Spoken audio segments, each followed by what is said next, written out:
அல்ஹம்துலில்லாஹி ரப்பில் ஆலமீன் வல்லாகிபத்து லில் முத்தகீன் வலா உத்வான இல்லா அலல் ஸாலிமீன் வஸ்ஸலாத்து வஸ்ஸலாமு அலா அஷ்ரஃபில் அன்பியாஇ வல் முர்ஸலீன் முஹம்மதின் ஸல்லல்லாஹு அலைஹி வஸல்லம் வ அலா ஆலிஹி வ ஸஹ்பிஹி அஜ்மஈன் அம்மா பஅத். யா அய்யுஹல்லதீன ஆமனு தகுல்லாஹ ஹக்க துகாத்திஹி வலா தமூத்துன்ன இல்லா வ அன்தும் முஸ்லிமூன். கண்ணியத்துக்குரிய எல்லாம் வல்ல அல்லாஹ்வின் நல்லடியார்களே, அன்புள்ள சகோதர சகோதரிகளே, அல்லாஹ்வுடைய மாபெரும் அருளால் அவனுடைய மார்க்கத்தை பற்றி விளங்கி கொள்ள வேண்டும் என்ற ஆர்வத்தோடு இங்கே எல்லோரும் குழுமியிருக்கின்றோம். ரமலான் நெருங்கிக் கொண்டிருக்கின்ற இந்த காலகட்டத்திலே நமது அமல்கள் தூய்மையாக இருக்க வேண்டும் என்பதை வலியுறுத்தி எனக்கு ஒரு தலைப்பு தரப்பட்டிருக்கின்றது. அல்லாஹு தாலா நம்மிடம் நாம் செய்கின்ற நன்மையான காரியங்கள் ஒவ்வொன்றுக்கும் தூய்மையை எதிர்பார்க்கின்றான். தூய்மை என்று சொன்னால் எந்த ஒரு காரியத்தை செய்தாலும் அல்லாஹ்வுக்காக செய்கிறோம் என்ற அந்த மனோநிலைமை நம்மிடத்தில் இருக்க வேண்டும் என்று அல்லாஹ் எதிர்பார்க்கிறான். நாம் தொழுதாலும், நோன்பு நோற்றாலும், சதகாக்கள் கொடுத்தாலும், எந்த ஒரு காரியத்தை செய்தாலும் அது அல்லாஹ்வுக்காக செய்கிறோம் என்பதை அல்லாஹ் எதிர்பார்க்கிறான். நாம் செய்கின்ற செயல்பாட்டை அல்லாஹ் எதிர்பார்க்கவில்லை. அந்த செயல்பாடு எப்படி என்று எதிர்பார்க்கவில்லை. அதனுடைய தன்மை என்ன, அது எத்தகைய தூய்மையானது என்பதைத்தான் அல்லாஹு தாலா நம்மிடம் எதிர்பார்க்கின்றான். நாம் செய்கின்ற செயல்பாடுகளை எடுத்துக்கொள்ளும் போது நாம் தொழுகின்றோம், நோன்பு நோட்கின்றோம், இன்ன பிற நன்மையான காரியங்களை எல்லாம் நாம் செய்கிறோம். அப்படி செய்கின்ற நம்மிடத்திலே அல்லாஹ்வை பற்றிய அந்த எண்ணம் எந்த அளவு நம்மிடத்திலே தூய்மையாக இருக்கின்றது என்பதை நாம் நம்முடைய மனச்சாட்சியோடு தொட்டு பார்க்க வேண்டும். நபி ஸல்லல்லாஹு அலைஹி வஸல்லம் அவர்கள் தூய்மையான செயல்பாடு என்பதற்கான பல உதாரணங்களை எல்லாம் நமக்கு சொல்லி காட்டியிருக்கின்றார்கள். எதிர்காலத்தில் நடைபெறப் போகின்ற மறுமை நாளையிலே மஹ்ஷர் மைதானத்திலே நடைபெறப் போகின்ற ஒரு நிகழ்ச்சியை இப்போதே முன்கூட்டி சொல்லி காட்டிவிட்டார்கள். எப்படி? அல்லாஹு தாலா மாலிக் யௌமுத்தீன், விசாரணை செய்கின்ற அந்த நாளுக்கு அவன் எஜமானாக இருந்து கொண்டிருக்கின்றான். அப்படியான அந்த அல்லாஹ் மறுமை நாளையிலே விசாரணையை தொடங்குவதற்கு முன்னதாகவே அல்லாஹு தாலா 3 சாராரை அந்த இடத்திலே கூட்டுகிறான். ஒரு சாரார் தான தர்மங்கள் செய்தவர்கள், இன்னமொரு சாரார் மார்க்க பணி செய்தவர்கள், இன்னமொரு சாரார் அல்லாஹ்வுடைய பாதையிலே போர் செய்தவர்கள். இந்த 3 சாராரையும் அல்லாஹ் அழைக்கிறான். அழைத்து அல்லாஹ் தஆலா கேட்கிறான், தான தர்மங்கள் செய்தவனை பார்த்து அல்லாஹ் கேட்கிறான், நீங்கள் எல்லாம் என்ன செய்தீர்கள்? யா அல்லாஹ், நன்மையை எதிர்பார்த்து உன்னுடைய பாதையிலே தான தர்மங்கள் செய்தோம், ஏழைகளுக்கு உதவி செய்தோம் என்று அவர்கள் சொல்லுவார்கள். அப்பொழுது அல்லாஹ் அவர்களை பார்த்து சொல்லுவான், நீங்கள் செய்த செயல்பாடு சரிதான், ஆனால் உங்களுடைய எண்ணங்களோ எனக்காக செய்வதாக இருக்கவில்லை. மக்களிடத்தில் நீங்கள் மதிப்பை, மரியாதையை எதிர்பார்த்தீர்கள், அதை மக்கள் தந்து விட்டார்கள். மக்களுக்காக நீங்கள் செய்த ஒவ்வொரு செயல்பாட்டுக்கும் அதற்குரிய மரியாதையை உங்களுக்கு மக்கள் தந்து விட்டார்கள். எந்த நோக்கத்தின் அடிப்படையில் நீங்கள் அதை செய்தீர்களோ அந்த நோக்கம் உங்களுக்கு உலகத்திலே நிறைவேற்றி விட்டது. இனி நான் இங்கிருந்து உங்களுக்கு தருவதற்கு எதுவும் இல்லை. மலாய்க்காமார்களை பார்த்து சொல்வான், இந்த கூட்டத்தை தூக்கி நரகில் போடுங்கள். விசாரணை தொடங்குவதற்கு முன்னதாகவே நரகத்திலே இவர்கள் போடப்படுகிறார்கள். இரண்டாவது விசாரணை, அவர்கள் யார்? மார்க்க பணி செய்தவர்கள். அவர்களை பார்த்து அல்லாஹ் என்ன கேட்கிறான்? நீங்கள் என்ன செய்தீர்கள்? அல்லாஹ்வே, உன்னுடைய மார்க்கம் இந்த பூமியிலே நிலைநாட்டப்பட வேண்டும் என்பதற்காக நாம் கடைசி வரைக்கும் உழைத்தோம், பாடுபட்டோம், தியாகங்கள் செய்தோம், எல்லாம் செய்தீர்கள், உண்மைதான். ஆனால் நீங்கள் இதை செய்ததெல்லாம் மக்கள் உங்களை பாராட்ட வேண்டும் என்று செய்தீர்கள். மக்கள் உங்களை பாராட்டி விட்டார்கள். கல்விமான்கள் என்று சொன்னார்கள், அறிவாளிகள் என்று சொன்னார்கள், ஆய்வாளர்கள் என்று சொன்னார்கள், எல்லாமே சொன்னார்கள்.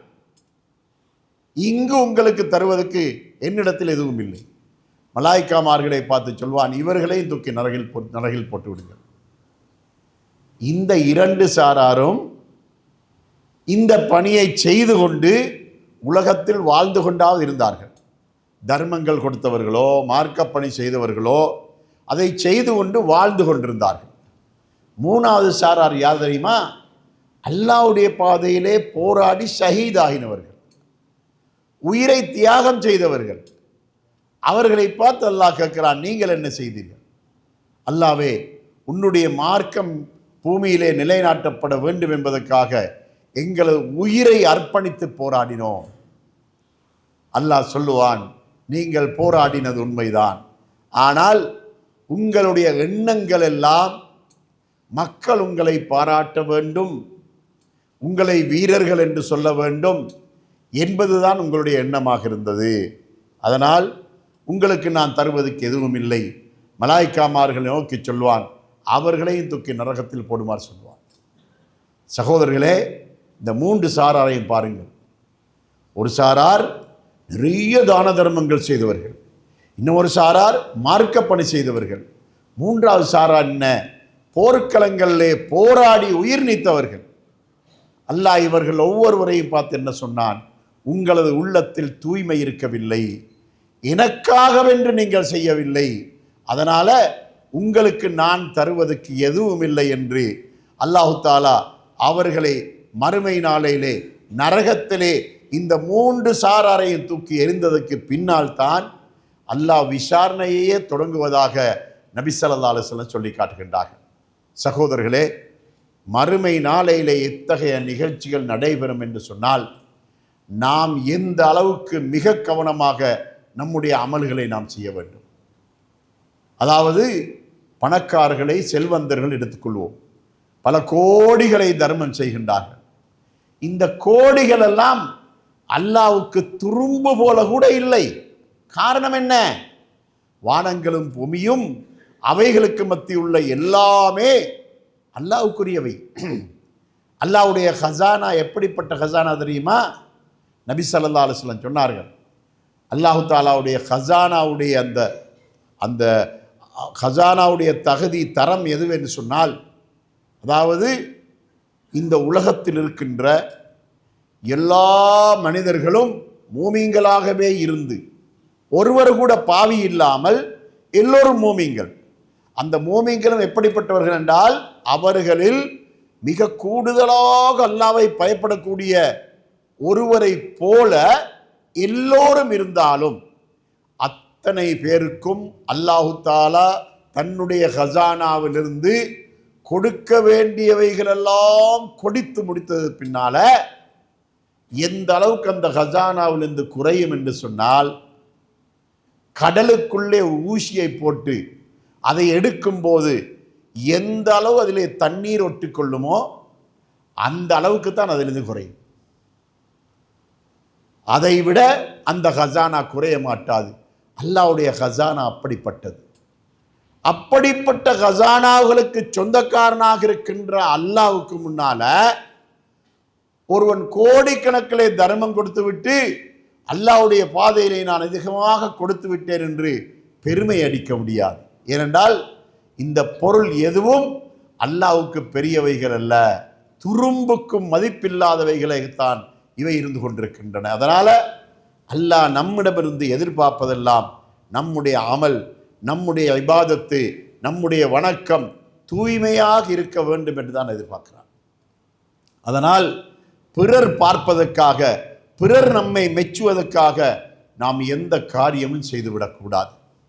இன்றைக்கு நாம் ஒரு உதாரணத்துக்கு எடுத்துக்கொள்ளலாம். பித்அத்து செய்கின்ற மக்கள் இருக்கின்றார்களே, இந்த மக்களிடத்திலே தூய்மை இல்லை. அதை நான் உறுதியாகவே சொல்லுகிறேன். தூய்மை இல்லை என்பதற்கு நாம் சாட்சி அல்ல, அதை செய்கின்றவர்களே சாட்சி. அது எப்படி சாட்சி தெரியுமா? பித்அத்து செய்கின்ற ஒவ்வொருவரும் அதை செய்யும் போது நபி ஸல்லல்லாஹு அலைஹி வஸல்லம் செய்யாதவைகளையே நான் செய்கிறேன் என்று தெரிந்து கொண்டு தான் செய்கிறான். உதாரணத்துக்கு கூட்டு துவாவை எடுத்துக்கொள்வோம். இந்த கூட்டு துவாவை ஓதுகின்ற இமாம் இருக்கிறாரே, இந்த இமாம் மனச்சாட்சியின்படி அவருக்கு தெரியும் நபி ஸல்லல்லாஹு அலைஹி வஸல்லம் அவர்கள் வாழ்நாளில் ஒரு சந்தர்ப்பத்திலாவது சத்தமாக துவா ஓத சஹாபாக்கள் ஆமீன் சொன்னது இல்லை என்பது அவருக்கு தெரியும். அப்படி தெரிந்து கொண்டே அதுக்கு பித்அத் ஹசனா என்ற ஒரு பெயரை சூட்டிக்கொண்டு அந்த பித்அத்தை செய்கின்றவர்களாக இன்று நாம் பார்க்கின்றோம். அதனால் பித்அத்து செய்யக்கூடிய எவரும் தூய்மையாக அந்த செயல்பாட்டை செய்வதில்லை. அவர்கள் தொழுகையில் செய்தாலும், அதே போல சதக்காவிலே செய்தாலும், அல்லது அவர்கள் ஹஜ்ஜிலே செய்தாலும், உம்ராவிலே செய்தாலும், எந்த அமலிலே அவர்கள் பித்அத்துகளை செய்தாலும் அவர்கள் அதில் தூய்மையாக அதனை செய்வது இல்லை என்பது மிக தெளிவாக இருந்து கொண்டிருக்கின்றது. காரணம், அதாவது இஹ்லாஸ், தூய்மை என்பதற்கான வரைவிலக்கணம் என்ன தெரியுமா? அல்லாவும் அல்லாவுடைய ரசூலும் நமக்கு காட்டி தந்தவைகளை மட்டும்தான் நாம் செய்ய வேண்டும். இதுதான் தூய்மை. காரணம் என்ன? தீன் யாருடையது? அல்லாஹ்வுடையது. அல்லாஹ் தஆலா திருமறை குர்ஆன் லம் யகுன் இல்லதீன கஃபரு என்ற சூறாவிலே சொல்லி காட்டுகின்றான். வமா உமிரு இல்லா லியஅபுதுல்லாஹ முஹ்லிஸீன லஹுத்தீன். அவர்கள் அல்லாஹ்வுக்கு செய்கின்ற வணக்கத்தை தூய்மையாக செய்ய வேண்டும் என்றே ஏவப்பட்டார்கள். காரணம் என்ன? மார்க்கம் அல்லாஹ்வுக்குரியது. மார்க்கம் அல்லாஹ்வுக்குரியது என்ற காரணத்தினால செய்கின்ற செயல்பாடுகளை எல்லாம் தூய்மையாக செய்ய வேண்டும் என்றுதான் அல்லாஹ் எதிர்பார்த்தான் என்று நபி ஸல்லல்லாஹு அலைஹி வஸல்லம் சொல்லு அல்லாஹ்வுடைய திருமறை குர்ஆன் நம்மை பார்த்து சொல்லி கொண்டிருக்கின்றது. சகோதரர்களே, நாம் இப்போது சில சகோதரர்களை பார்க்கின்றோம். அதாவது ஏதாவது தர்மத்தை கொடுக்கின்ற நேரத்தில் பொதுப்பணிக்கு கொடுப்பதாக இருந்தாலும் கூட என்னுடைய பெயரை குறிப்பிட வேண்டாம் என்று சொல்லி கொடுப்பார்கள். காரணம், தூய்மை இல்லாமல் போய்விடும் என்று அவர்களுக்கு பயம், ஒரு அச்சம். அதனால இத்தகைய தன்மையுடையவர்களும் இருக்கின்றவர்களை இன்று நாம் பார்க்கின்றோம். நபி ஸல்லல்லாஹு அலைஹி வஸல்லம் அவர்களுடைய காலத்திலே சஹாபாக்களுடைய செயல்பாடுகள் ஒவ்வொன்றும் நமக்கு தூய்மையை வலியுறுத்தக்கூடிய செயல்பாடுகளாக இருந்தன. ஹைபர் போர் நடந்து கொண்டிருக்கின்றது. அந்த நேரத்திலே ஒருவர் மிக வீரத்தோடு அவர் போர் செய்து கொண்டிருக்கின்றார்.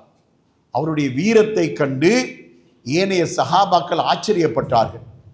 அவர் எதிரிகளை வெட்டி வீழ்த்துகிறார். அந்த அளவுக்கு அவர் வீரத்தோடு போராடுகின்றார். அவருக்கு எதிரிகளால் முகம் கொடுக்க முடியாத அளவுக்கு வீரமாக போராடுகின்றார். இப்படி போராடுகின்ற அவரை பற்றி சில சஹாபாக்கள் தங்களுக்குள் கதைத்துக் கொள்கிறார்கள். இன்னார் மிக வேகமாக வீரமாக அவர் போராடி கொண்டிருக்கின்றார் என்று சொல்லிக் கொண்டிருக்கின்றார்கள். நபி ஸல்லல்லாஹு அலைஹி வஸல்லம் அவர்களுக்கு அல்லாஹு தஆலா அந்த நபரை பற்றிய செய்தியை, அந்த நபருடைய முடிவை அல்லாஹ் முன்கூட்டியே சொல்லிவிட்டான். அதனால் நபி ஸல்லல்லாஹு அலைஹி வஸல்லம் என்ன சொன்னார்கள்? அவர் காபிராக மரணிப்பார், அவர் நரகவாதியாக மரணிப்பார். காபிராக அல்ல, அவர் நரகவாதியாக மரணிப்பார் என்று நபி ஸல்லல்லாஹு அலைஹி வஸல்லம் சொன்னார்கள். இப்பொழுது இதை கேட்டுக்கொண்ட நபித்தோழர்களில் ஒருவர், அவர் இதை எப்படியாவது அறிந்து கொள்ள வேண்டும் என்பதற்காக அந்த போர் வீரருக்கு பின்னாலேயே கவனித்து கொண்டே போகிறார். கவனித்து கொண்டு போனால் ஒரு கட்டத்திலே ஒரு எதிரியுடைய அவருடைய ஈட்டி வந்து அவருடைய கழுத்திலே தைத்து விட்டது. பெரிய ஒரு காயம் கூட கிடையாது, சாதாரணமான ஒரு காயம். அந்த வலியை தாங்கிக் கொள்ள முடியாமல் அந்த மனிதன் ஒரு பக்கமாக போய் தன்னுடைய ஈட்டியை தன்னுடைய சரியாக நெஞ்சுக்குள் நடுவிலே வைத்து அதிலே தன்னை ஆழமாக அழுத்தி தற்கொலை செய்து கொள்கிறார். தற்கொலை செய்து கொண்டுடைய முடிவென்ன? நரகவாதி. நபி ஸல்லல்லாஹு அலைஹி வஸல்லம் அவர்கள் என்ன சொன்னார்கள்? அவன் நரகவாதி என்று சொன்ன காரணம் என்ன? நபி ஸல்லல்லாஹு அலைஹி வஸல்லம் சொன்னார்கள், அவன் போராடியது அல்லாஹ்வுக்காகவல்ல, தன்னுடைய வீரத்தை காட்டுவதற்காக போராடினான். அதனால அவனுடைய முடிவு அவன் நரகவாதி என்ற அளவுக்கு ஆகிவிட்டது என்று நபி ஸல்லல்லாஹு அலைஹி வஸல்லம் சொன்னார்கள். அதனால் நாம் செய்கின்ற நம்முடைய இபாதத்துகளை, நம்முடைய அமல்களை நாம் எந்த அளவுக்கு தூய்மையாக அல்லாஹ்வுக்காக செய்ய முடியுமோ அந்த அளவு நாம் அல்லாஹ்வுக்காக செய்ய வேண்டும். நபி ஸல்லல்லாஹு அலைஹி வஸல்லம் அவர்கள் ஒரு நாள் இஷா தொழுகைக்கு பின்னால் சஹாபாக்களை பார்த்து சொல்கின்றார்கள், எனது விருந்தாளி ஒருவர் வந்திருக்கின்றார், அவருக்கு உணவளிப்பவர் யாரேனும் உண்டா என்று கேட்டார்கள். அப்போது சஹாபாக்கள் அதிகமானவர்கள் வறுமையோடு இருந்த காலம். அந்த காலத்திலே ஒரு நபித்தோழர், யார் ரசூலல்லாஹ், நான் அவருக்கு உணவளிக்கிறேன் என்று சொன்னார். இப்பொழுது நபி அவர்கள் அவரை ஒப்படைத்து விட்டார்கள். அவரை அழைத்து கொண்டு வீட்டுக்கு செல்கிறார். வீட்டுக்கு சென்று அவரை முன்வாசல்லே உட்கார வைத்து விட்டு மனைவிடத்திலே போய் சொல்லிவிட்டார், அல்லாஹ்வுடைய ரசூலின் விருந்தாளி ஒருவர் வந்திருக்கின்றார், அவருக்கு உணவளிக்க வேண்டும். மனைவி சொல்கிறார், நானும் நீங்களும் இன்று இரவு பட்டினியாகத்தான் தூங்க வேண்டும், பிள்ளைகளுக்குரிய உணவு மாத்திரம் இருக்கின்றது, என்ன செய்யலாம் என்று கேட்கிறார். அப்போது இவர் சொல்லுகிறார், பிள்ளைகளை எப்படியாவது தூங்க வைத்து விடுங்கள், நாங்கள் 2 பேரும் பட்டினியோடு இருந்து அந்த உணவை ஊட்டுவோம். எப்படி ஊட்ட வேண்டும்? இவர் சொல்லுகிறார், நான் அவரோடு சேர்ந்து உண்ணுவதற்காக நான் உட்காருவது போல நான் அமர்ந்து கொள்வேன், கொஞ்ச நேரத்திலே நீர் வந்து விளக்கை தூண்டுவது போல நீ நடித்து விளக்கை அணைத்து விட வேண்டும். அப்போது இருளிலே அவருக்கு மட்டும் அந்த உணவை நான் ஊட்டுவேன், அவரை சாப்பிட வைப்பேன் என்று சொல்லிக் கொடுக்கிறார். அப்படி சொல்லிக் கொடுத்ததும் அதே போல மனைவி செய்கிறார். அந்த விருந்தாளி சாப்பிடுகிறார்.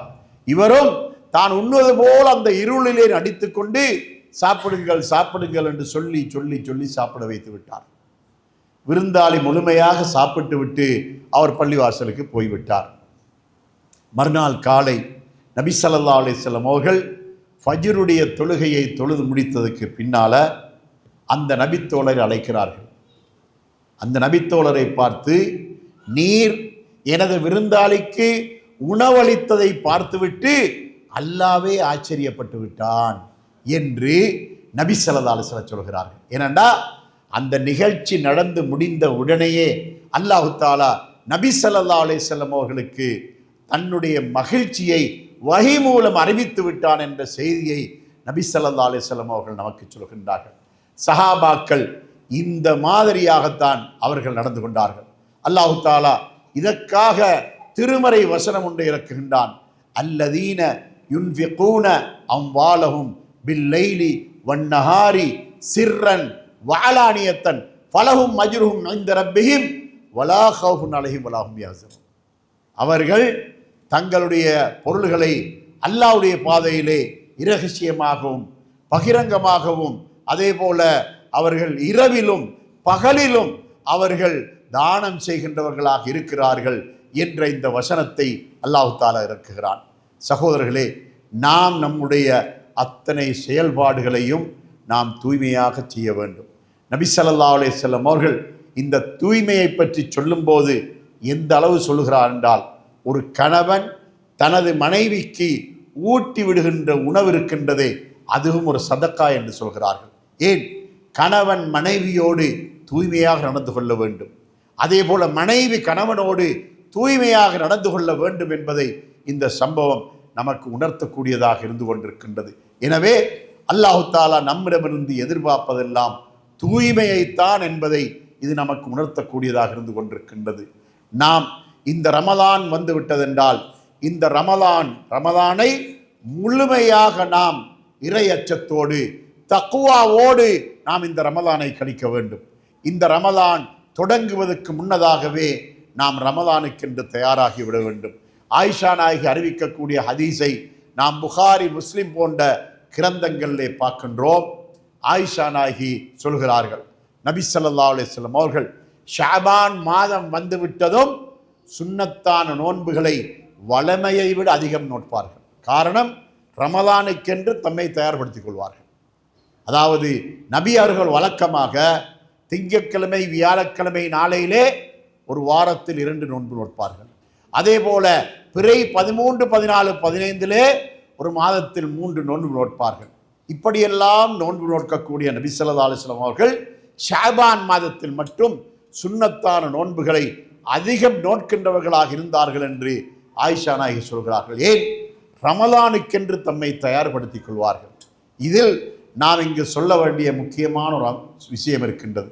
பெண்களை பொறுத்தவரையிலே பெண்கள் அவர்களுக்கு அல்லாஹ் தஆலா கொடுத்திருக்கின்ற ஒரு இயல்பான தன்மையின் காரணமாக ரமலானுடைய காலத்திலே வயது முதிராத இளமையான பெண்கள் நோன்பு நோட்பதற்கு தடையாக அவர்களுக்கு வரக்கூடிய அந்த பீரியட் இருக்கின்றது.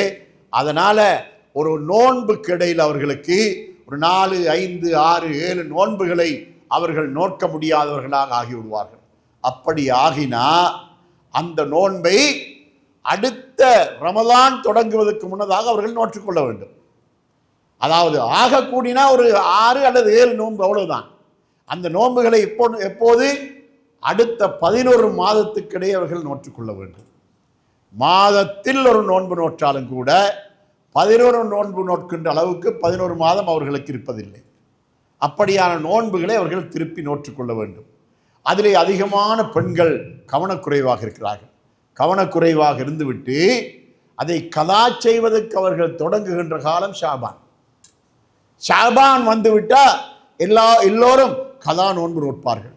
சில ஆண்கள் உலமாக்களிடத்திலே போன் பண்ணி கேட்பார்கள், அல்லது நேரடியாக சந்தித்து கேட்பார்கள், எனது மனைவிக்கு இன்னும் 4 நோன்பு இருக்கின்றது, அதற்காக என்ன பரிகாரம் செய்யலாம், அதற்காக நாம் என்ன செய்யலாம், ஏழைகளுக்கு உணவு கொடுப்பது என்ற ஒரு பரிகாரம், அதை நாம் செய்யலாமா என்று கேட்பார்கள். ஏன்?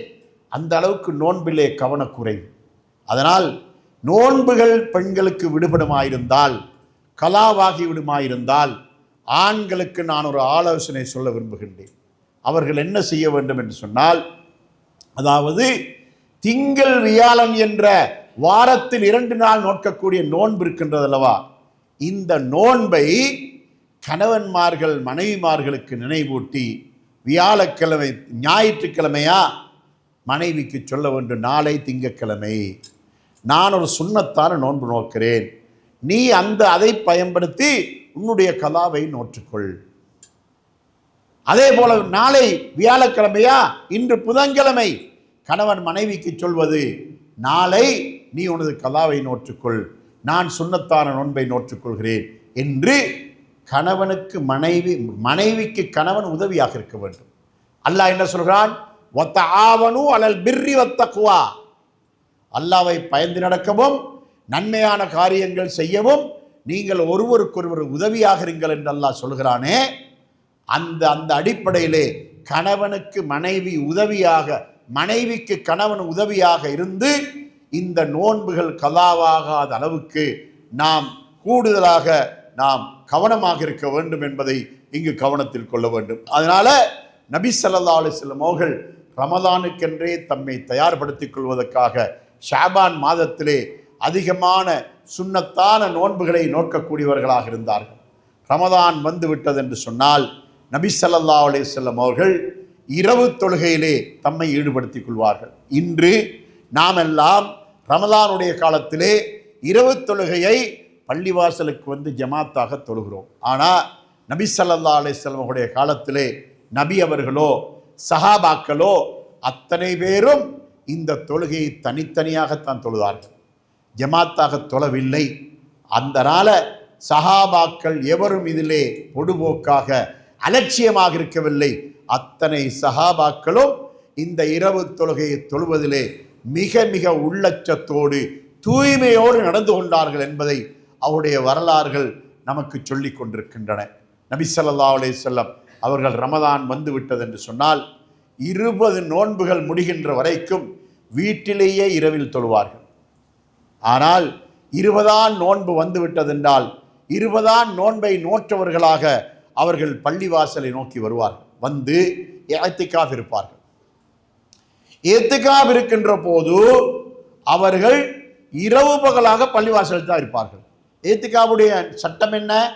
இரவு பகலாக அந்த 20ஆம் நோன்பிலிருந்து நோன்பு முடிகின்ற வரைக்கும் 29 அல்லது 30 நோன்பு முடிகின்ற வரைக்கும் முழுமையாக பள்ளிவாசலில் இருக்க வேண்டும். அப்படி இருக்கின்ற போது நபி ஸல்லல்லாஹு அலைஹி வஸல்லம் அவர்கள் தான் தங்குவதற்கென்று தனக்கென்று பள்ளிவாசலில் முன்பகுதியிலே ஒரு கூடாரம் அடித்துக் கொள்வார்கள். துணியால ஒரு பிடவையால கூடாரம் அடித்துக் கொள்வார்கள். அந்த கூடாரத்தின் அளவு என்று இருக்கும், அதாவது ஒருவர் காலை நீட்டி படுத்துக் கொள்ளக்கூடிய அளவுக்கு அந்த கூடாரம் இருக்கும். அகலம் ஒருவருடைய அகலத்தின் அளவு இருக்கும். அப்படி ஒரு சின்ன கூடாரம் அமைத்துக் கொள்வார்கள். நபி ஸல்லல்லாஹு அலைஹி வஸல்லம் அவர்கள் இரவிலே அந்த கூடாரத்துக்குள்ளேயே தொழுவார்கள், வெளியே வர மாட்டார்கள். சஹாபாக்களும் இஅ்திகாஃப் இருக்கின்ற சஹாபாக்கள் தனித்தனியாக தொழுவார்கள். வீட்டிலே தொழுகின்ற சஹாபாக்களும் தனித்தனியாக தொழுவார்கள். ஆண்கள் எப்படி தொழுவார்களோ அதே போல பெண்களும் தொழுவார்கள். இப்படி இந்த தொழுகையை அந்த அளவுக்கு கவனமாக தொழுது கொண்டு வந்தார்கள். அப்படி தொழுத இந்த தொழுகையை நபி ஸல்லல்லாஹு அலைஹி வஸல்லம் அவர்கள் ஜமாத்தாக நாம் தொழுவதற்கு வழிகாட்டுவதற்காக அவர்கள் ஒரு ரமலானிலே கடைசி பத்திலே 20ஆம் நோன்புக்கு பின்னால் ஒரு இரவிலே அவர்கள் கூடாரத்துக்குள் இருந்து வெளியே வந்து பகிரங்கமாக தொழுவதற்கு ஆரம்பித்தார்கள். அங்கிருந்த சஹாபாக்கள் எல்லோரும் வந்து நபி அவர்களோடு சேர்ந்து ஜமாத்தாக தொழுதார்கள். அன்று ஜமாத் முடிந்து விடுகின்றது. அதற்கு பின்னால் அடுத்த நாள் அன்று கலந்து கொள்ளாத சஹாபாக்களுக்கு கேள்விப்படுகின்றது, நபி ஸல்லல்லாஹு அலைஹி வஸல்லம் அவர்கள் நேற்று இரவு இந்த இரவு தொழுகையை ஜமாத் நடத்தினார்கள் என்று கேள்விப்படுகின்றது. நபி ஸல்லல்லாஹு அலைஹி வஸல்லம் அவர்கள் இரவு தொழுகையை ஜமாத் நடத்தினார்கள் கேள்விப்பட்டு மறுநாள் 2வது நாள் 1வது நாளை விட கூட்டம் அதிகரித்து விட்டது. வந்து கூட்டம் அதிகமாக வந்து சேர்ந்து தொழுதார்கள். 3வது நாள் இன்னும் அதிகமாக அதிகரித்து விட்டது. அதற்கு பின்னால 4வது தினம் நபி ஸல்லல்லாஹு அலைஹி வஸல்லம் அவர்கள் தொழுகை நடத்த வருவார்கள் என்று சஹாபாக்கள் எதிர்பார்த்தவர்களாக இருந்தார்கள். கூடாரத்தை விட்டு வெளியே வரவில்லை, கூடாரத்துக்குள்ளே இருந்து விட்டார்கள் என்றால் அவர்களுடைய தொழுகையை கூடாரத்துக்குள்ளே தொழுதார்கள். நபி அவர்களுடைய வருகையை பற்றி சஹாபாக்கள் ஒவ்வொருவாறு கதைத்து கொண்டிருந்தார்கள். இதோ வருவார்கள், இன்னும் கொஞ்சத்தில் வருவார்கள் கதைத்து கொண்டே இருந்தார்கள். அதிகாலையிலே சஹருடைய நேரமாகிவிட்டது. மக்கள் எல்லோரும் வீட்டுக்கு போய் சஹர் செய்துவிட்டு பள்ளிவாசலுக்கு வந்தார்கள். நபி ஸல்லல்லாஹு அலைஹி வஸல்லம் அவர்கள் ஃபஜ்ர் தொழுதுவிட்டு மக்களை நோக்கி சொன்னார்கள், என்னுடைய வருகையை பற்றி நீங்கள் என்னென்னவெல்லாம் கதைத்து கொண்டிருந்தீர்கள் என்பது எனக்கு தெரியும். என்னுடைய காதுக்கு கேட்டது. நான் உங்களுக்கு ஜமாத் நடத்த வராமல் இருந்ததற்கான காரணம் ஹஷீத்து அன் துக்தப அலைக்கும், இது உங்களுக்கு கடமையாக்கப்படுமோ என்று நான் அஞ்சினேன். ஏன்? நான் நபியாகிய நான் தொடர்ச்சியாக மாதம் முடியும் வரைக்கும் இதை நான் ஜமாத்தோடு தொழுதா அல்லாஹ் இது உங்களுக்கு கடமையாக்கிட்டான் என்றா நீங்கள் எதிர்காலத்திலே கஷ்டப்பட்டு விடுவீர்கள். அதனால்தான் நான் ஜமாத் நடத்த வரவில்லை என்று நபி ஸல்லல்லாஹு அலைஹி வஸல்லம் சொன்னார்கள். ஆனால் 3 தினங்கள் ஜமாத் நடத்தினது ஒரு அங்கீகாரமாக ஆகிவிட்டது. இது எப்படி ஜமாத் ஆகினது என்றால், உமர் ரலியல்லாஹுடைய ஆட்சி காலம் வரைக்கும் இந்த தொழுகையை மக்கள் தனிமையாக தொழுதார்கள். உமர் ரலியல்லாஹுடைய ஆட்சி காலம் 10 வருடத்திலே பாதி காலம் முடிந்ததற்கு பின்னாலே ஒரு தினம் உமர் ரலியல்லாஹு அவர்கள் ரமதானிலே இரவிலே கியாமுல் லைல் தொழுகின்ற நேரத்திலே மஸ்ஜிது நபவி வழியாக வருகிறார்கள். மக்கள் பள்ளிவாசல்லே தனித்தனியாக தொழுது கொண்டிருக்கின்ற காட்சியை கண்டார்கள். இப்போது தன்னோடு கூட வந்த அப்துர் ரஹ்மான் என்ற தோழரை பார்த்து சொன்னார்கள், இவர்கள் எல்லோரையும் நான் ஒரு ஜமாத்தாக ஒரே இமாமின் கீழ் தொலை வைத்தால் நன்றாக இருக்குமே என்று சொல்லிவிட்டு சென்றார்கள். மறுநாள் உபய் இப்னு காப், தமீமுத்தாரி ரலியல்லாஹு அன்ஹுமா என்ற 2 சஹாபாக்களை அழைத்து சொன்னார்கள், நீங்கள் மக்களுக்கு இந்த கியாமுல் லைலை ஜமாத்தாக தொழுகை நடத்துங்கள் என்று சொன்னார்கள். முவத்தாவிலே இடம்பெற்றிருக்கக்கூடிய ஹதீஸ் எப்படி என்றால், அமர உமர் இப்னுல் கத்தாப், உபய் இப்னு காப் வ தமீமுத்தாரி ரலியல்லாஹு அன்ஹுமா ஐயகூமா பின்னாசி 11 ரக்காத்தன், மக்களுக்கு நீங்கள் 2 பேரும் 11 ரக்காத்து தொழுகை ஜமாத்தாக நடத்துங்கள் என்று ரக்காத்துடைய கணக்கையும் குறிப்பிட்டு ஜமாத்து நடத்துமாறு சொன்ன செய்தியை நாம் காணுகின்றோம். அந்த அடிப்படையிலே உமர் ரலியல்லாஹுடைய காலத்தில் தான் இந்த தொழுகை ஜமாத்தாக ஆக்கப்பட்டது. அன்றிலிருந்து இன்று வரையும் இந்த தொழுகை ஜமாத்தாக நடந்து கொண்டிருப்பதை பார்க்கின்றோம். சகோதரர்களே, இந்த தொழுகையிலும் தூய்மையும் இருக்கின்றது, தூய்மை இல்லாமலும் இருக்கின்றது என்பதை நாம் இந்த இடத்திலே தெரிந்து கொள்ள வேண்டும். அது எப்படி என்று சொன்னால், அதாவது தூய்மை என்பது ஒவ்வொரு செயல்பாட்டிலும் கண்டிப்பாக இருக்க வேண்டும். அதாவது யாரெல்லாம் 23 ரக்காத்துகளை ஜமாத்தாக தொழுகின்றார்களோ அவர்களிடத்தில் தூய்மை கிடையாது. எந்த அளவுக்கு தூய்மை கிடையாது என்று சொன்னால், உங்களுக்கு ஒரு சம்பவத்தை சொல்லலாம். அதாவது ஒரு சில சந்தர்ப்பங்கள், ஒரு வருடத்தில் அல்ல, சில சந்தர்ப்பங்களிலே கொழும்பிலே ஒரு ஹாஃபிலை வைத்து ஒரே இரவிலே முழு குர்ஆனை ஓதி தொழுகை நடத்திய சம்பவம் நமக்கு தெரியும்.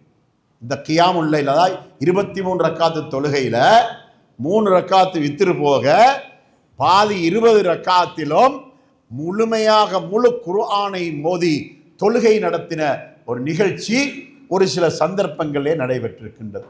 இது எதற்காக? அல்லாஹ்விடத்தில் திருப்தியை எதிர்பார்த்தா இல்லை. அதாவது கின்னஸ் புத்தகத்திலே பெயர் பதிவதற்காக சிலர் சில வேலைகள் செய்வார்களே, அது போன்ற ஒரு காரியம்தான் இது. எங்களுடைய பள்ளியிலே ஒரு ஹாஃபிது ஒரே இரவிலே முழு குர்ஆனை ஓதி தொழுகை நடத்தினார் என்று சொல்வதற்கு காரணம் என்ன? அந்த நிர்வாகிகளுக்கோ அந்த நிர்வாகிகள் சார்ந்திருக்கின்ற உலமாக்களுக்கோ ஹதீஸுகளோடு தொடர்பில்லை என்ற காரணத்தினால்தான் அவர்கள் அப்படி செய்தார்கள். ஹதீஸ்களை நாம் தேடி பார்க்கும்போது ஒரு முழு குர்ஆனையும் ஒரே இரவில் ஓதுவது தடை. ஏன் தடை தெரியுமா? அதுக்கு ஒரு சம்பவம் இருக்கின்றது. அப்துல்லா இப்னு அம்ர் இப்னு ஆஸ் ரலியல்லாஹு அன்ஹு அவர்கள் நபி ஸல்லல்லாஹு அலைஹி வஸல்லம் அவர்களிடத்தில் வந்து, அப்போ ஒரு நல்ல வாலிபர், திடகாத்திரமான நல்ல வாலிபர், அவர் வந்து நபி அவர்களிடத்தில் கேட்கிறார், யா ரசூலல்லாஹ், நான் இரவிலே குர்ஆனை இரவு தொழுகையிலே ஓத வேண்டும், குர்ஆனிலிருந்து நான் எந்த அளவு ஓத வேண்டும் என்று கேட்டார்கள். அப்பொழுது நபி ஸல்லல்லாஹு அலைஹி வஸல்லம் சொன்னார்கள், நீர் ஒரு நாளைக்கு ஒரு ஜுஸு ஓதி ஒரு மாதத்துக்கு 30 ஜுஸை ஓதி முடித்து விடு என்று சொன்னார்கள். அவர் சொல்கிறார், இல்லை யா ரசூலல்லாஹ், என்னால் இன்னும் அதைவிட வேகமாக ஓத முடியும் என்று சொன்னார். அப்படியா? ஒரு நாளைக்கு 2 ஜுஸு வீதம் 15 நாளைக்கு ஒரு குர்ஆன் ஓது என்று சொன்னார்கள். மறுபடி சொன்னார், இல்லை, இன்னும் அதிகம் ஓத முடியும் என்று சொன்னார். அப்படியா? ஒரு நாளைக்கு 4 ஜுஸு வீதம் ஒரு வாரத்துக்கு ஒரு குர்ஆனை ஓது என்று சொன்னார்கள். இல்லை, அதைவிட அதிகம் ஓத முடியும் என்று சொன்னார். அப்போது நபி அவர்கள் சொன்னார்கள், 3 நாளைக்கு ஒரு குர்ஆன் ஓது. அப்படி என்றால் ஒரு நாளைக்கு 10 ஜுஸு, ஒரு நாளைக்கு 10 ஜுஸு, 3 நாளைக்கு ஒரு குர்ஆன் ஓது என்று சொன்னார்கள். மீண்டும் சொல்லுகிறார், இல்லை, இன்னும் வேகமாக ஓத முடியும் என்று சொன்னார். அப்பொழுது நபி ஸல்லல்லாஹு அலைஹி வஸல்லம் சொன்னார்கள், இதன் லா தஃப்கஹ், அப்படி என்றால் நீ என்ன ஓதுகிறாய் என்பது உனக்கே விளங்காத அளவுக்கு குழம்பி போய்விடும், அப்படி ஓதாதே. அப்படியானால் ஒரு குர்ஆன் தொழுகையிலே வேகமாக அதிகமாக ஓதுவதற்கு நபி ஸல்லல்லாஹு அலைஹி வஸல்லம் அவர்கள் மட்டுப்படுத்தியது ஒரு நாளைக்கு 10 ஜுஸு தான். 10 ஜுஸை விட அதிகமாக குர்ஆனை வேகமாக ஓதுவதை நபி ஸல்லல்லாஹு அலைஹி வஸல்லம் அந்த சஹாபிக்கு, அந்த நபித்தோழருக்கு தடை செய்தார்கள் என்பதை இந்த சம்பவம் நமக்கு உணர்த்துகின்றது.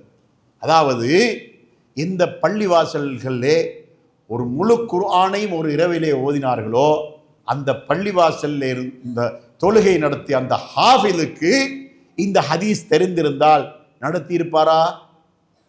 அதே போல் அந்த பள்ளிவாசலிலே தொழுகை நடத்தக்கூடிய பேஷிமாம் இமாமுக்கு இந்த ஹதீஸ் தெரிந்திருந்தால் அந்த ஹாஃபிலை தொழுகை நடத்த விட்டிருப்பாரா? இல்லை. அதனால் ஒவ்வொருவரும் தங்களுடைய சாதனையை மக்களுக்கு முன்னால் நிலைநாட்டுவதற்காக இந்த காரியங்களை செய்கிறார்கள். ஆரம்பத்திலே என்ன சொன்னேன்? மறுமை நாளையிலே 3 சாரார்கள் நரகத்திலே தூக்கி எறியப்படுகிறார்கள் என்று சொன்னேன். காரணம் தூய்மை இல்லை என்பதுதான் காரணம். அதனால நாம் தூய்மைதான் நமக்கு முக்கியம்.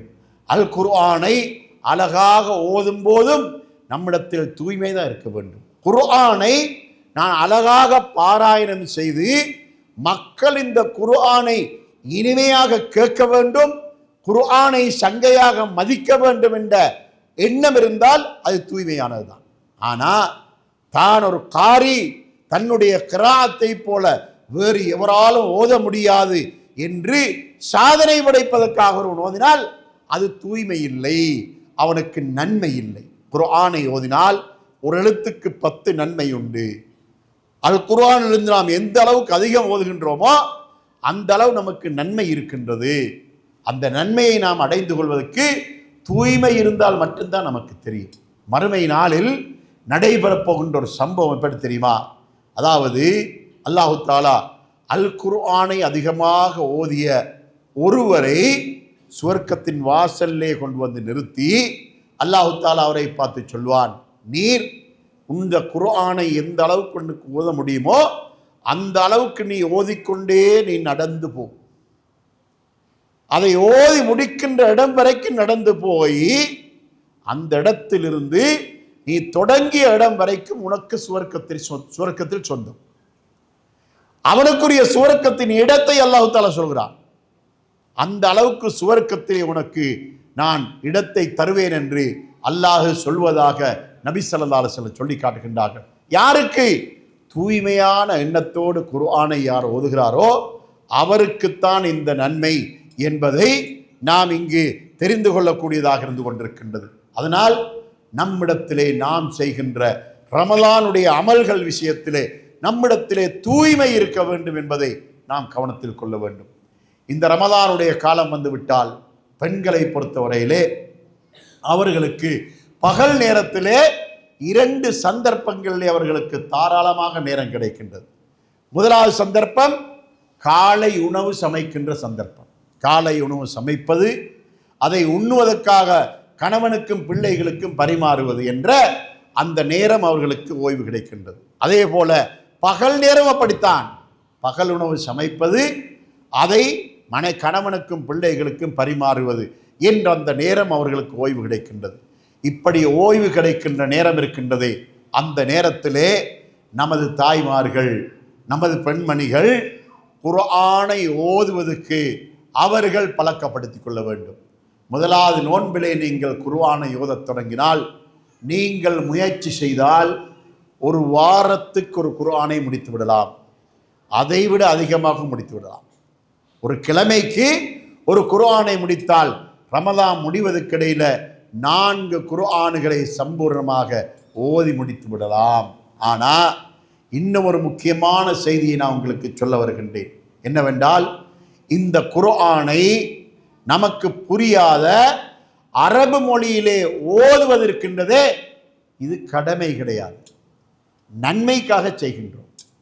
அரபு மொழியிலே அல் குர்ஆனை ஓதுவது நமக்கு ஒரு சுன்னா, நன்மை கிடைக்கும். ஒரு எழுத்துக்கு 10 நன்மை வீதம் நமக்கு நன்மை எழுதப்படும். ஆனால் அல் குர்ஆன் அருளப்பட்ட நோக்கம் அதுவல்ல. இந்த குர்ஆனை முழுமையாக நாம் நம்முடைய தாய்மொழியிலே வாசித்து விளங்குவதுதான் நமக்கு கடமை. அதற்காகத்தான் இந்த குர்ஆன் அருளப்பட்டிருக்கின்றது. அதற்குரிய ஆதாரம் என்ன தெரியுமா? இந்த குர்ஆன் அருளப்பட்ட சமூகம் எது? அரபு மொழி பேசிய சமூகம். அரபு மொழி பேசிய சமூகத்துக்கு அல்லாஹ் இந்த குர்ஆனை ஏன் இறக்கினான்?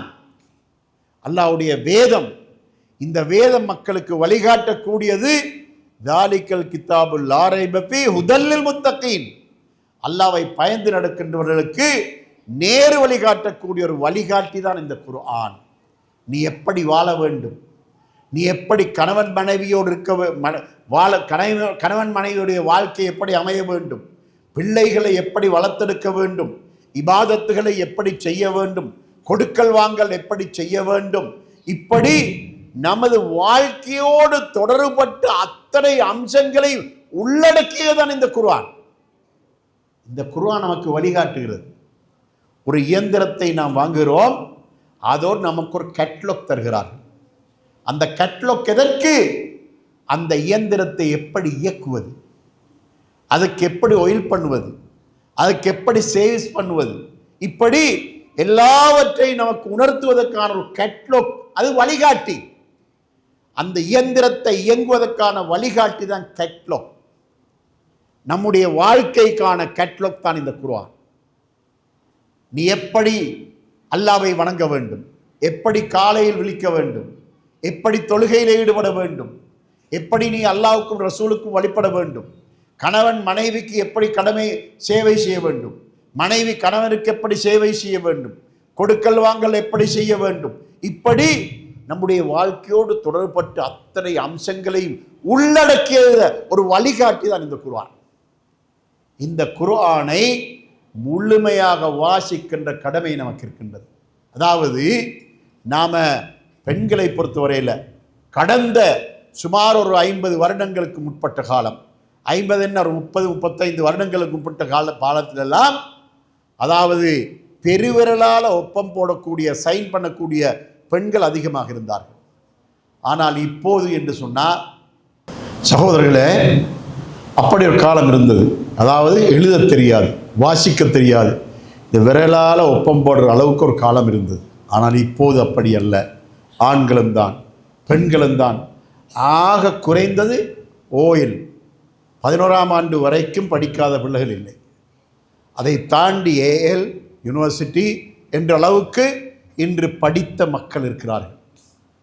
இந்த படித்த மக்கள் இருக்கின்ற இந்த காலகட்டத்திலே நமது பிள்ளைகளுக்கு கல்வி ஊட்டுவதற்காக நாம் ஆயிரக்கணக்கல்ல லட்சக்கணக்கு செலவழிக்கிறோம். மாலை நேர வகுப்புகளுக்காக அந்த அளவு செலவழிக்கின்றோம்.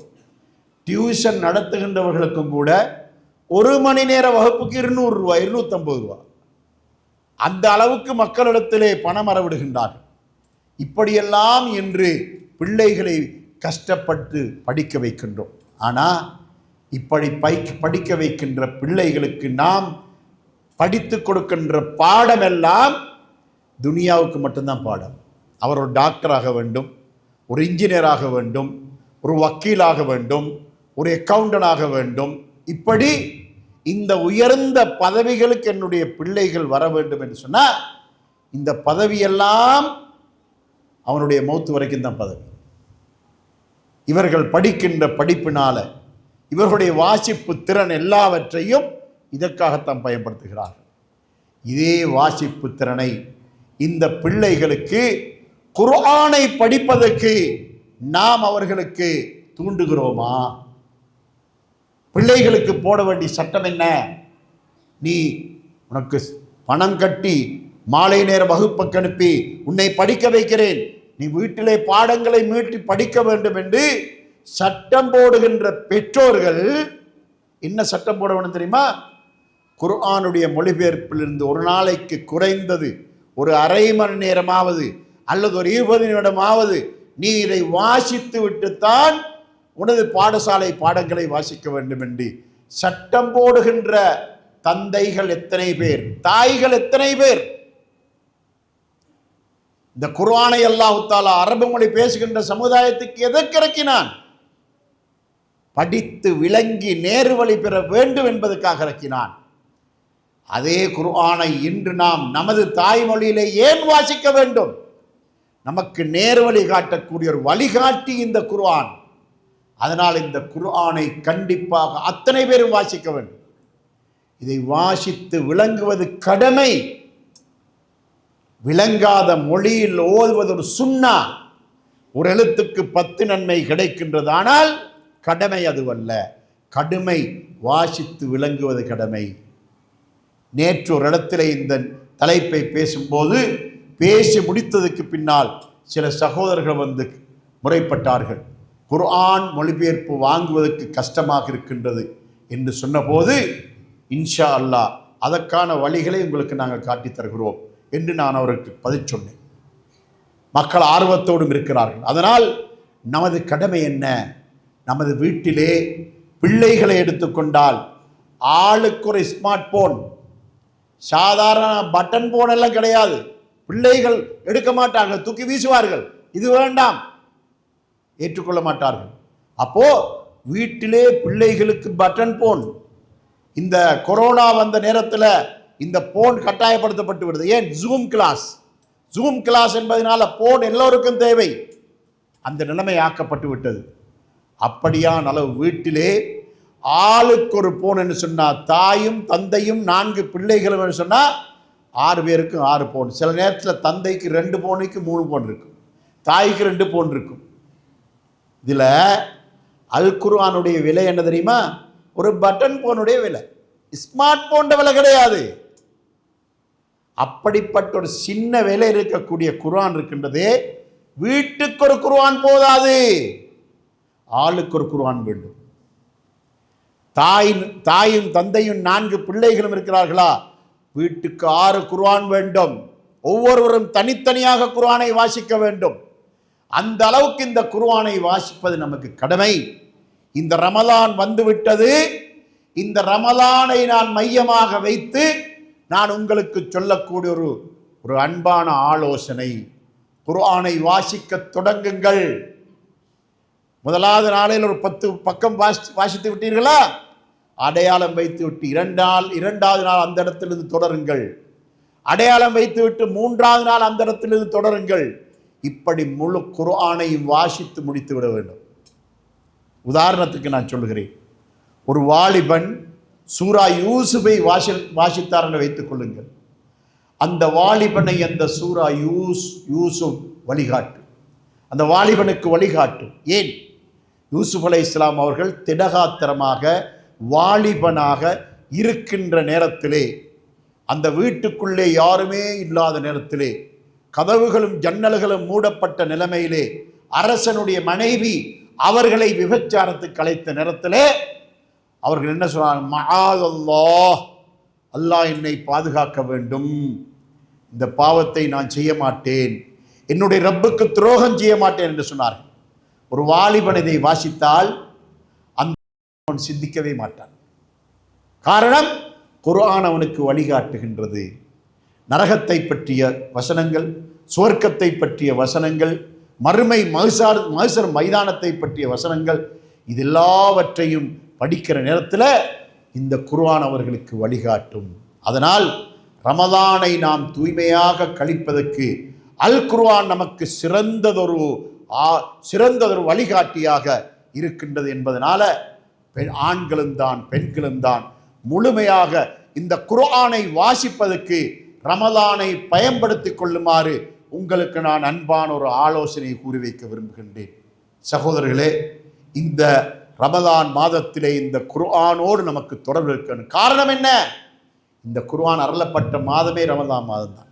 ஷஹ்ரு ரமலான் அல்லதி உன்சில ஃபீஹில் குர்ஆன், அல் குர்ஆன் அருளப்பட்ட மாதம் ரமலானுடைய மாதம் என்று 2வது அத்தியாயத்தின் 185வது வசனத்திலே அல்லாஹ் சொல்லி காட்டுகின்றான்.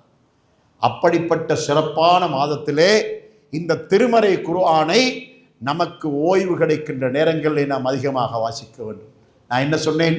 பெண்களை பொறுத்தவரையிலே காலை உணவு நேரம், பகல் உணவு நேரம் அவர்களுக்கு ஓய்வாக இருக்கின்ற காரணத்தினால அவர்கள் பகல் நேரத்திலே இந்த குர்ஆனை வாசிப்பதற்கு நல்ல சந்தர்ப்பம் இருக்கின்றது.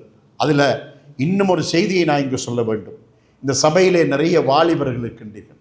இந்த வாலிபர்கள் இந்த ரமலானிலே இரவு நேரத்திலே ஃபுட்சல்களை பயன்படுத்துவார்கள். இரவு விளையாட்டு, பகல் விளையாட்டு, இரவு விளையாட்டு என்று விளையாட்டுக்கு பயன்படுத்துவார்கள். நாம் விளையாடுவதற்காக படைக்கப்பட்டவர்கள் அல்ல.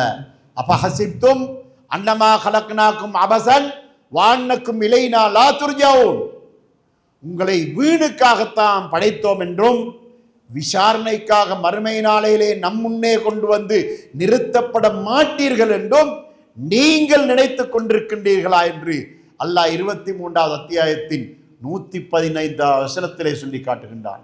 அதனால உங்களுடைய பிள்ளைகளை இரவு நேர விளையாட்டுகளுக்கு நீங்கள் அனுப்பிவிடாதீர்கள். அப்படி அனுப்புவதனால விளையாட்டு மட்டும் நடப்பதில்லை, அந்த பிள்ளைகள் வீணாகுவதற்கான பல வழிகள் அவர்களுக்கு இருந்து கொண்டிருக்கின்றன.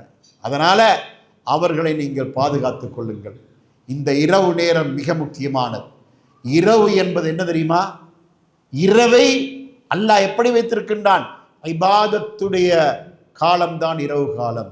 யா ஐயுஹல் முஸ்ஸம்மில் குமில் லைல இல்லா கலீலா நிஸ்பஹு அவின் குஸும் மின்ஹு கலீலா அவ் ஜித் அலைஹி வரத்திலில் குர்ஆன் தர்தீலா. குர்ஆனை வாசியுங்கள் என்று நான் ஏன் சொல்லுகிறேன்? சூரா முஸம்மிலை வாசித்தால் நீங்கள் இரவு தொழுகை தொழுவதை ஒரு நாளும் விட மாட்டீர்கள், தொடர்ச்சியாக தொழுவீர்கள். அல்லாஹ் நபி ஸல்லல்லாஹு அலைஹி வஸல்லம் அவர்களுக்கு சொல்கிறான், இரவில் 2 பங்கு தொழுங்கள், அல்லது இரவின் பாதியில் தொழுங்கள், அல்லது இரவின் 1/3 தொழுங்கள். இந்த தொழுகை கியாமுல் லைல், ஃபர்து தொழுகை கிடையாது. இரவு தொழுகையை இரவில் தொழுமாறு அல்லாஹ் சொல்கிறான். நமது பிள்ளைகள் கியாமுல் லைலுக்கும் வரமாட்டார்கள், ஆனால் ஃபுட்சலுக்கு போவார்கள், விளையாட்டுக்கு போவார்கள், அங்கே கிரவுண்டில் விளையாடுவார்கள். விளையாட்டுக்கு முக்கியத்துவம். விளையாட வேண்டாம் என்று நான் சொல்லவில்லை, விளையாட வேண்டும். எப்போது விளையாட வேண்டும்? நமது இபாதத்துகள் பாழ்படுத்தப்படாத அளவுக்கு தான் விளையாட வேண்டும். நமது இபாதத்துகள் வீணாகாத அளவுக்கு தான் விளையாட வேண்டும். அதனால தூய்மை நமக்கு முக்கியம். தூய்மையாக நம்முடைய இபாதத்துகளை செய்ய வேண்டும். நாம் செய்கின்ற எந்த காரியம் என்றாலும் அதை நாம் தூய்மையாக செய்ய வேண்டும். நாம் தர்மம் கொடுப்பதாக இருந்தாலும் சரி, தொழுவதாக இருந்தாலும் சரி, ஹஜ்ஜி செய்வதாக இருந்தாலும் சரி, எந்த ஒரு அமலை செய்வதென்றாலும் தூய்மையாக செய்ய வேண்டும். மக்களிடத்திலே தூய்மை இல்லாத அமல்களாக அவருடைய செயல்பாடுகளை நாம் பார்க்கும்போது இன்று மக்களுக்கு மார்க்கம் என்பது சர்வசாதாரணமாகிவிட்டது. சில இடங்களிலே சில நிக்காஹ் மஜ்லிஸ் நடக்கும். அந்த நிக்காஹ் மஜ்லிஸில் சாட்சிகளுக்கு ஒப்பம் போடுகின்ற பகுதியில் அந்த ஏரியாவுடைய மந்திரித்துவமா ஒப்பம் போடுவார். அவர் முஸ்லீமாக இருக்க மாட்டார். மந்திரித்துவமா முஸ்லீமாக இருந்தால் நமக்கு பிரச்சனை கிடையாது. அவர் முஸ்லீமாக இருக்க மாட்டார். ஏன்? என்னுடைய மகளுடைய திருமணத்தில் மந்திரித்துவமா ஒப்பம் போட்டார், அவருடைய பேர் இருக்க வேண்டும். இதில் தூய்மை இருக்கின்றதா? இதுக்கு தூய்மையா? அப்புறம் நிக்காவுக்கு சாட்சி யார்? அந்த 2 சாட்சிகளும் முஸ்லிம்களாக இருக்க வேண்டும். அந்த நிபந்தனை இவர்களுக்கு தெரியாது. காரணம் என்ன? சபையிலே பெருமை வேண்டும். மக்களுக்கு முன்னால என்னுடைய சபைக்கு மந்திரி வந்தார், மினிஸ்டர் வந்தார், ஜனாதிபதி வந்தார், மக்கள் சொல்ல வேண்டும். அந்த ஒரு பேர். ஏதாவது ஒரு நிகழ்ச்சி நடத்தும் போது அந்த நிகழ்ச்சியை அல்லாஹ்வுக்காக நடத்துவதென்றால் தக்வா உள்ளவர்கள், சாலிஹானவர்கள், உலமாக்கள் அந்த சபைக்கு அழைக்கப்பட வேண்டும். அவர்களுக்கு முக்கியத்துவம் கொடுக்கப்பட வேண்டும். ஆனால் அரசியல்வாதிகளுக்கு முக்கியத்துவம் கொடுக்கப்படுகின்றது. எதற்கு? அவனுக்கு முதுகு சொறிவதற்கு, அவனை வச்சு நம்முடைய வேலையை வாங்கிக் கொள்வதற்கு. இப்படியான தூய்மை இல்லாத நோக்கங்களை கொண்டெல்லாம் இன்று செயல்படுகின்ற சில மக்களை நாம் இன்று பார்க்கின்றோம். இந்த நிலைமை நமக்கு வரக்கூடாது. நாம் எல்லாம் முஸ்லிம்கள், நாம் அல்லாஹ்வுக்கு வழிபட்டவர்கள், அல்லாஹ்வுக்கு கட்டுப்பட்டவர்கள்.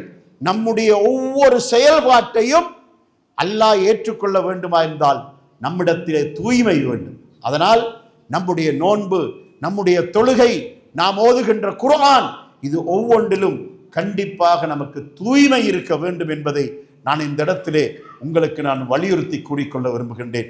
அதனால் சகோதரர்களே, ரமலான் தொடங்கிவிட்டால் ரமலான் முடிவதற்கிடையிலே நாம் இந்த ரமலானை மிக உச்சகட்டமான பயனை அடைகின்ற அளவுக்கு பயன்படுத்திக் கொள்ள வேண்டும். நாம் பரவலாக பார்க்குறோம், ரமலான் தொடங்கிவிட்டால் தொடங்கின உடனே தொழுகைக்கு நிறைய பேர் வருவார்கள், அதிகமாக வருவார்கள். ஆனால் நாள் செல்ல செல்ல செல்ல தேய்ந்து கொண்டே போவார்கள்.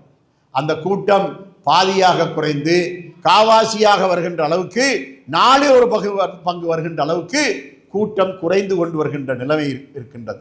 ஆனால் அது இருக்கக்கூடாது. 27ஆம் இரவிலே விசேஷமாக கொண்டாடுகின்றவர்கள் 11 ரக்காத் தொழுகின்றவர்கள் அல்ல. அது 27ஆம் இரவுதான் லைலத்துல் கத்ர் என்று நம்பி கொண்டாடுகின்றவர்கள் எல்லாம் அவர்கள் 23 ரக்காத் தொழுகின்றவர்கள் தான். ஆனால் 11 ரக்காத் தொழுகின்றவர்கள் 27ஆம் இரவை கண்ணியப்படுத்துகின்றவர்களாக இல்லை என்பதனால நம்மிடத்திலே நாம் முதலாவது நாள் இந்த கியாமுல் லைலுக்கு எந்த அளவு முக்கியத்துவம் கொடுக்கின்றோமோ அதே முக்கியத்துவம் ரமலான் முடிகின்ற வரைக்கும் நம்மிடத்திலே இருக்க வேண்டும். மீண்டும் மீண்டும் உங்களுக்கு நான் வலியுறுத்தி சொல்லி முடிக்க விரும்புகின்றேன். அதாவது நீங்கள் அல் குர்ஆனை மொழிபெயர்ப்பை வாசிக்கின்ற பழக்கத்தை இப்பொழுதிருந்தே ஆரம்பிக்க வேண்டும் என்பதை உங்களுக்கு கூறி விடைபெறுகிறேன். வஆகிரு தஅவானா அனில் ஹம்துலில்லாஹி ரப்பில் ஆலமீன்.